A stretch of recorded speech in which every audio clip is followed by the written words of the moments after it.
Is Rogue Trooper Redux worth playing? That's a good question that I seek to answer in my video today. Okay, there's a medical bay at the top of the ship. I bet the traitor has been taken there. I would like to start this video off with a little history on the game. Based on the 1980s comic book series, the game Rogue Trooper was initially released on Xbox Original, PS2, and PC in 2006, and it later got a port to the Nintendo Wii, and in 2017, Rebellion, the developers, put out this remaster.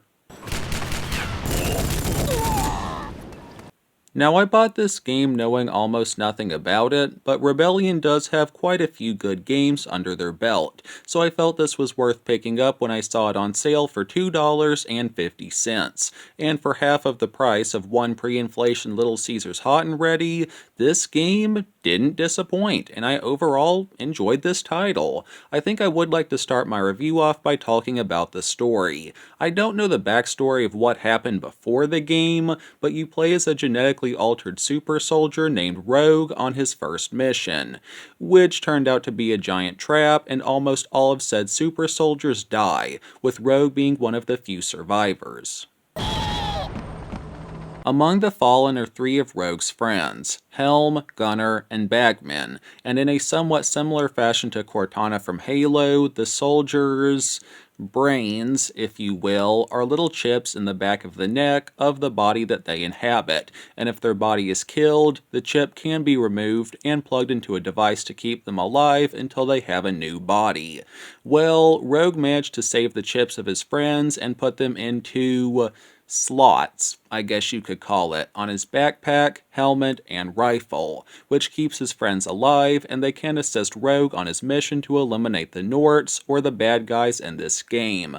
Helm is your radar, and is used for hacking things, Bagman crafts things in your backpack, and Gunner has a crappy auto-aim, but he can also be used to deploy your rifle as a turret.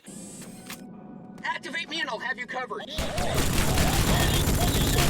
Who wants some?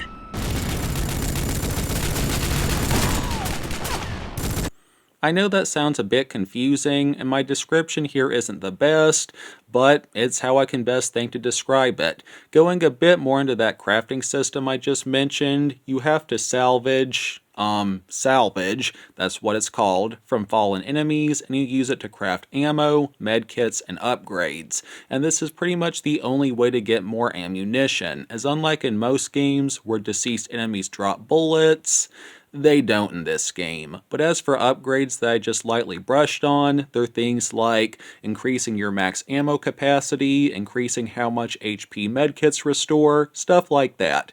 But you can also buy attachments for your rifle, like a mortar launcher, a RPG, or an underbarrel shotgun. And the mortar was probably my favorite of all the attachment weapons.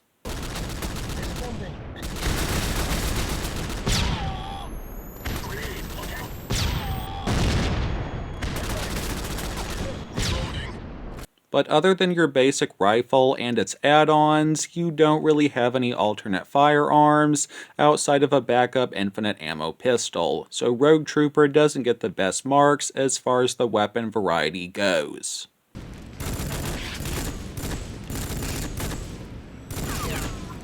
But on the other hand, it was an interesting concept of having an all-in-one gun, as it's an AR, a sniper, a shotgun, and an explosive weapon all in one. Plus, you have a pretty decent grenade selection, being normal frag nades, EMPs, stickies, and fire nades.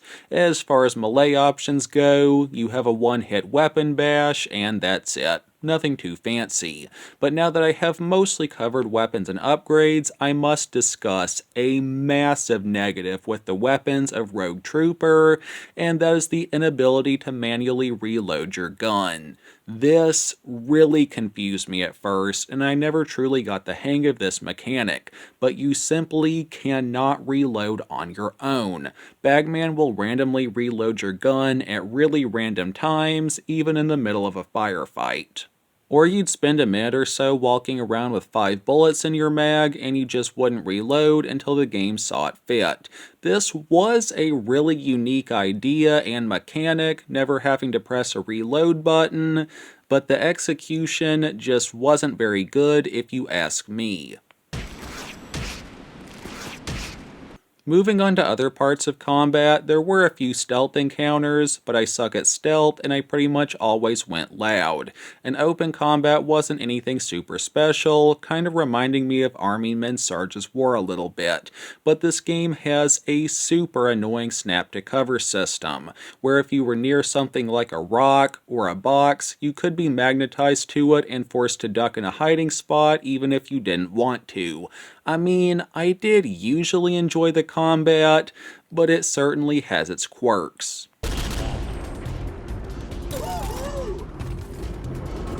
As far as enemy variety goes, Rogue Trooper has a fair roster, ranging from humans called Norts with shielded variants, sniper Norts, spiders, drones, and more, so again, a pretty fair roster, and you can unlock encyclopedia entries on the enemies of this game, so this was a neat little bonus that was tossed in.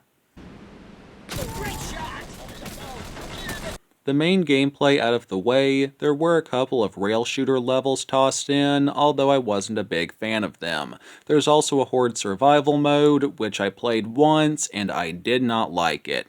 It just did not fit this kind of game, in my opinion. But there is also a bonus challenge mission in which you have to secure a landing zone by yourself, and you can't craft anything, and you have to rely on drops. This level didn't really add anything to the game, but it was a nice effort, I guess. Performance-wise, this title seemed to have some really bad input lag at times, which I wasn't particularly fond of for obvious reasons. But other than that, Rogue Trooper ran pretty well. The graphics are good for what this game is, and the VAs and the soundtrack were overall good as well. In conclusion, with all things said, is Rogue Trooper Redux worth checking out? Being honest, at full price, I would say no, but for just a couple dollars, sure, and I give this game a 7.4 out of 10 by my grade scale. Not Rebellion's best game, but not their worst either.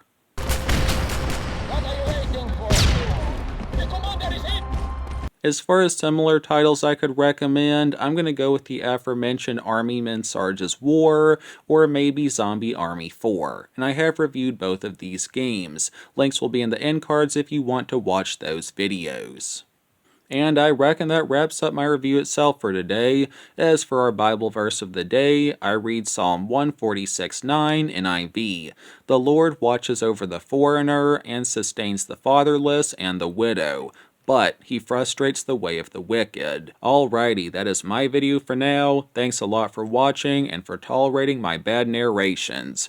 For anyone who's new here, I mostly review and discuss Xbox 360 games, but I am willing to cover other devices sometimes as well. Like always, none of my content is ever made by AI, and I don't give permission for my voice and likeness to be modified, altered, and copied by AI in any way, form, and shape. Keep YouTube human and only support man-made videos.